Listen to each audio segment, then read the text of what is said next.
Greetings to all. This is A.Albert Ravi, Assistant Professor, PG and Research Department of Commerce from St. Joseph's College of Arts and Science, Autonomous, Cuddalore. In this video, I'm going to share about the various types of companies as per Companies Act 2013. So before we discuss about the various types of companies, let me know what is company. In Companies Act 2013, the section 2 subsection 20 defines company means a company incorporated under this act or any previous company law, which means a company which is incorporated under the Companies Act 2013 or under the previous act, the Companies Act 1956 or any other previous law.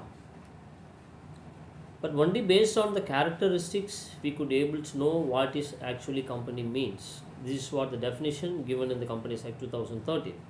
In general, a company is an artificial person because it is created by law, so it has a separate legal entity. It obtains perpetual succession, has its own common seal with limited liability. It is a voluntary association of person who together contributes the capital of the company to do business. So based on the characteristics, we could able to know what is company. Here, let me discuss what are all the various types of companies. Here in this slide, I hope you could able to visualize what are all the various types of companies as per the Companies Act 2013. Chartered companies, statutory companies, based on the liability, limited companies and unlimited company. The limited company further classified as company limited by shares and company limited by guarantee.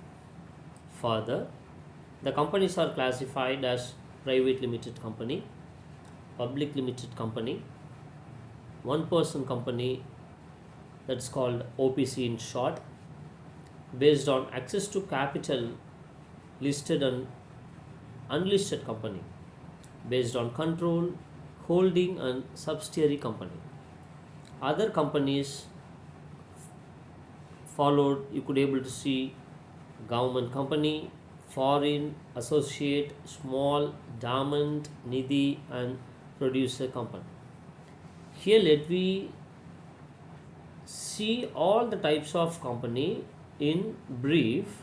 Each and every company has its own detailed provisions, but in this video I am here to explain only the meaning of the types of companies. The first one, chartered companies. What is chartered companies? The companies that are formed by the royal charter or any special order granted by the king or queen are called as chartered companies, which means the companies which are incorporated by the queen or king of any company. In India, we do not have such companies, but we had such company, the company named the East India Company, which rooted for the colonization of India, and the Central Bank of England, named the Bank of England. You can take example for the chartered company. And second company, statutory company, the company which is formed under a special act passed by a parliament or by the the state legislature. Here, such statutory companies are incorporated by separate act, which means all the regulations of the companies are regulated and controlled by its own act, than the Companies Act 2013. Such companies are not required to have memorandum of association, and they did not to use the word limited after its name. And all the accounting and audit of statutory company is to be conducted under the supervision of Comptroller and Auditor General of India. In this slide you could be able to see certain examples of statutory companies. For example, RBI, FCI, Food Corporation of India, and LIC, Life Insurance Corporation of India. The next, companies based on the liability. There are two companies based on the liability. One is limited and another one is unlimited. There are two types of companies classified under the limited liability companies. One is company limited by shares and another one is company limited by guarantee. The company limited by shares means the members of the company are liable to the face value of the shares held by them, which means they are liable to only for the face value of the shares held by them. If they are paid, they are not liable. If they are unpaid, they are liable for the unpaid amount.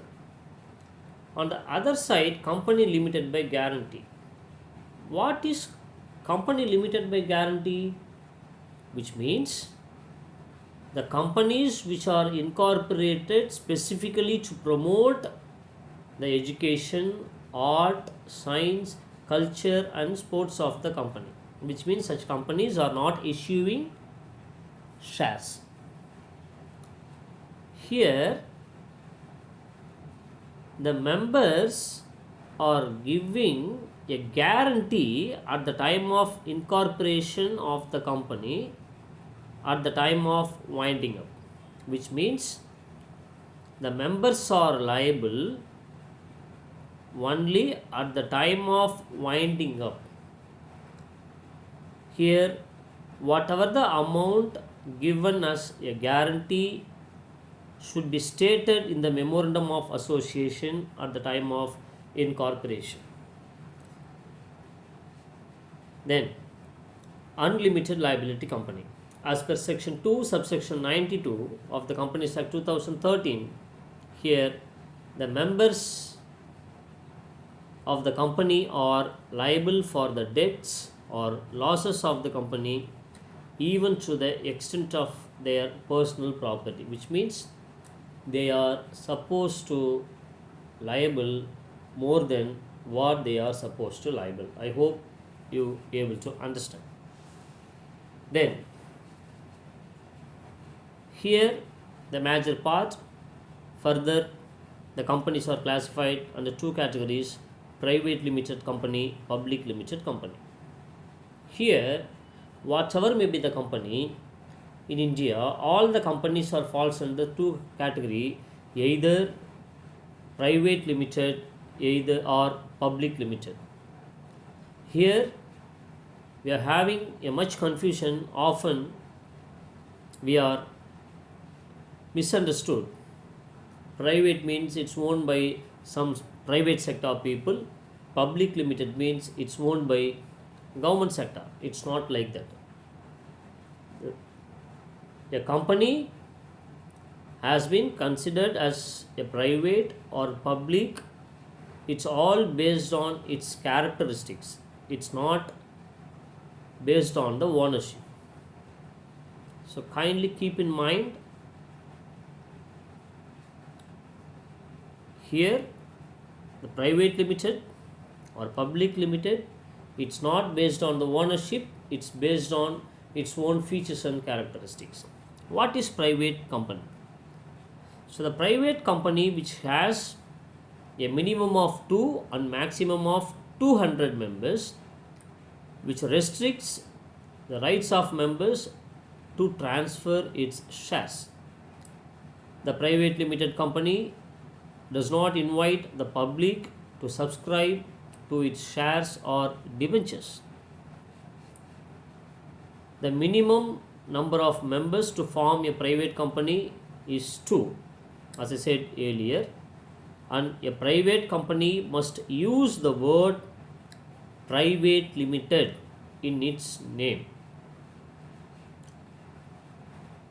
An amendment made in 2005, in that amendment, the requirement of holding minimum paid up capital was removed.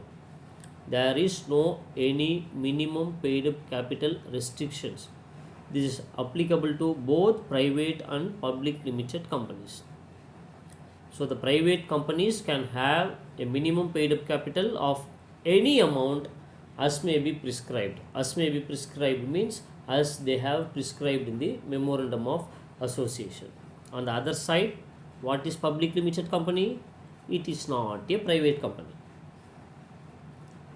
Here the public limited company must have a minimum of 7 members and maximum there is no ceiling limit, has no restriction on transfer of securities. As I said earlier, there is no any restrictions on paid up capital. The minimum paid up capital can be prescribed. So now you are able to understand that the private limited company and public limited company are defined based on its own features, not based on the ownership. The next, OPC, one person company, the new concept which has introduced in the Companies Act 2013 under the section 2 subsection 62. So one person company means a company which has only one person as a member. What are all the characteristics of OPC? Only a natural person who is an Indian citizen shall be eligible to incorporate a OPC. The OPC must mention the nominee. The one who is incorporating one person company must nominate a person in the event of death, incapacity, specifically who will become a member of OPC, who is supposed to bear all the liabilities. The next, the member, which means the one shareholder of the OPC, should get the written consent letter from the nominee, and that should be submitted at the time of incorporation while submitting along with memorandum of association and articles of association. Here a nominee may withdraw his consent by giving a notice in writing to the member and to the OPC.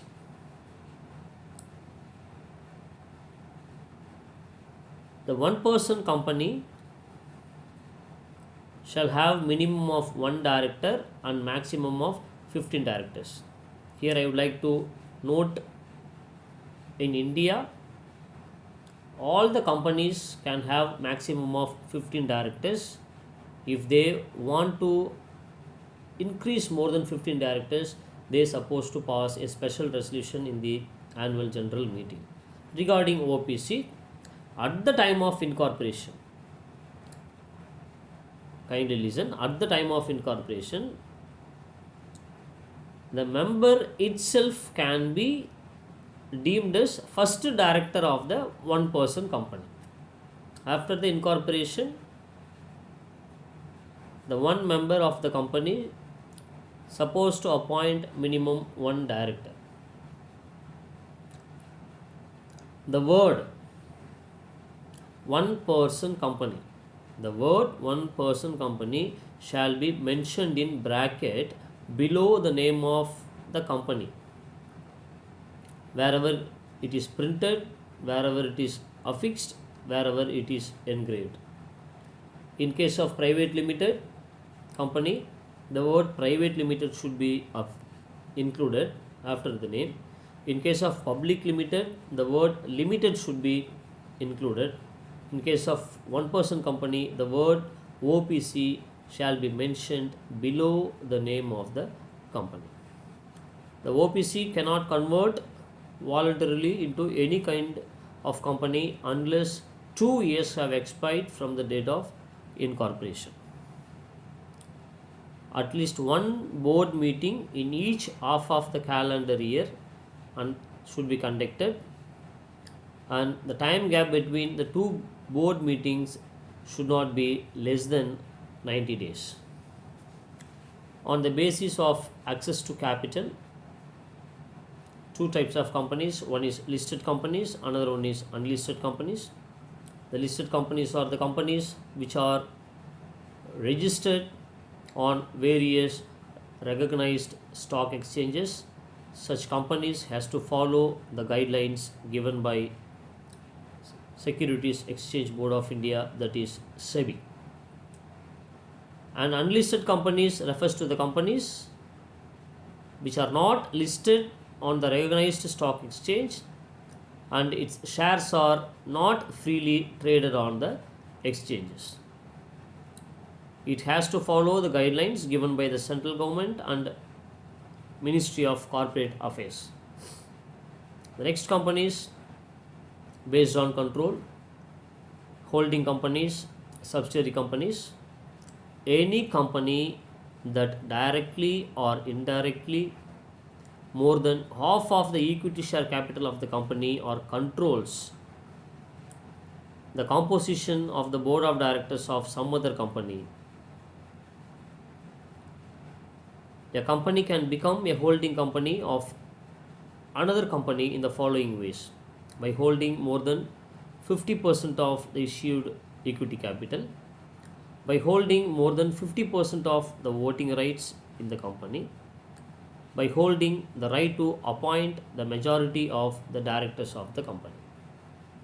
So the subsidiary company means the company which is controlled by the holding company, which means more than 51% of share capital or voting power are under the control of holding companies.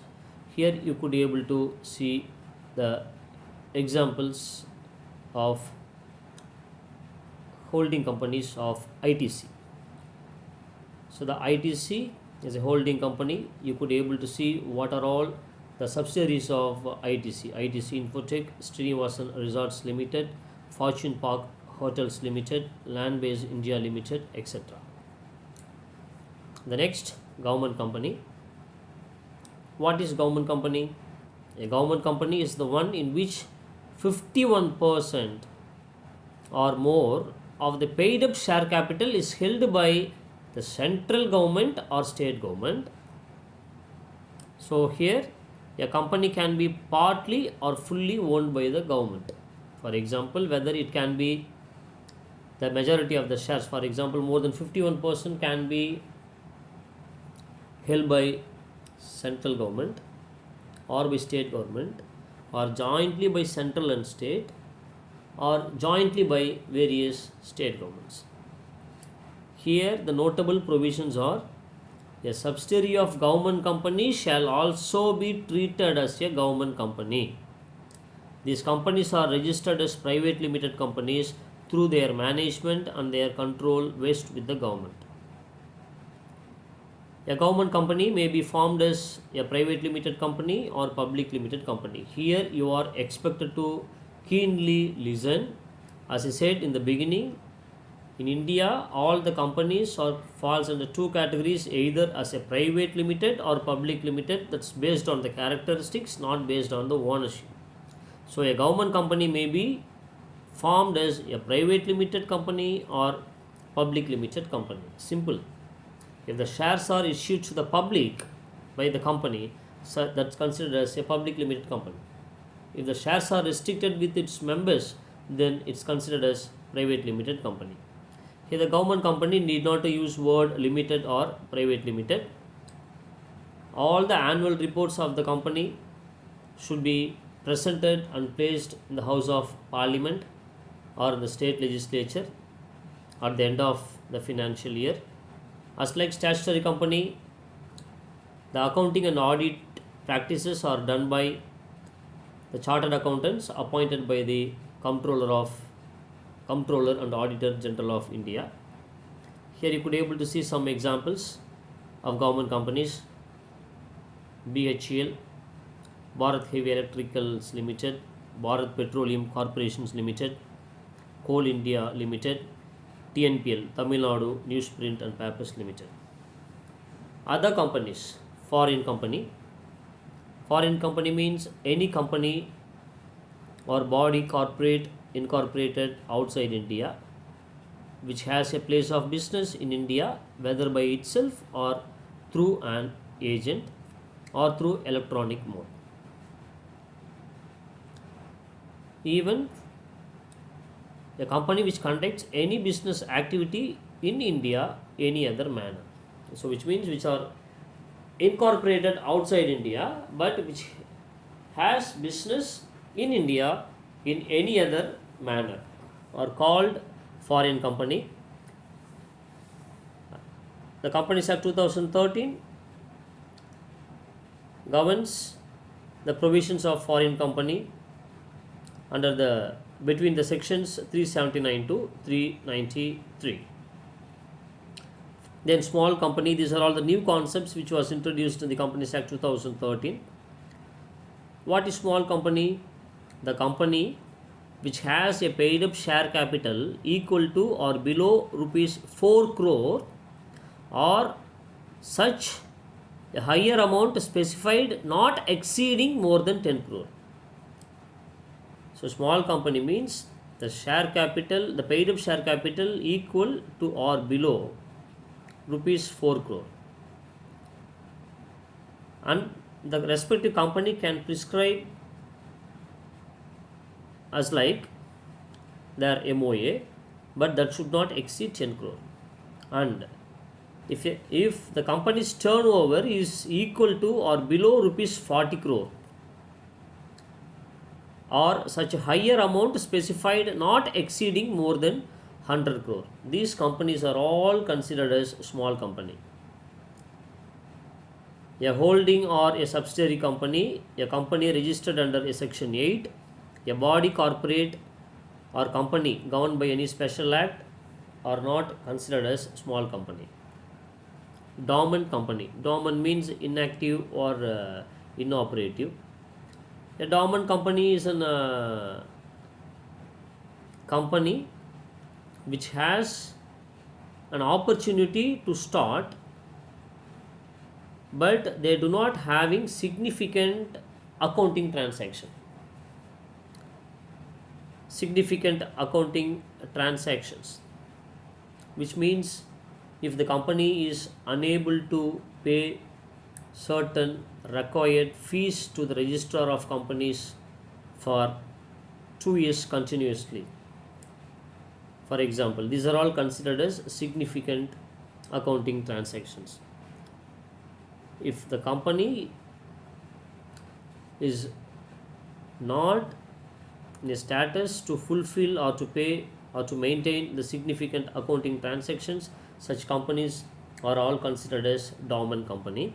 On the other hand, if a company has not filed annual returns for 2 consecutive years, then such a company will also be called as a dormant company. Producer company. What is producer company? It is an association of farmers, agriculturists with an objective to improve the standard of their living and ensure a stable income and profitability. So set of farmers or agriculturists join together and they incorporating company for ensuring their livelihood, for their stable income and profitability. Here only the person engaged in the primary sector is eligible to a member of such a company. We know what is our primary sector. Our primary sector is agriculture. The name of the company shall be ended with producer company limited, like OPC, as I said, private limited, public limited. The producer company should end with the words producer company limited. Such company should have minimum of 5 directors and maximum of 15 directors. At last, two companies, associate company and Nidhi company.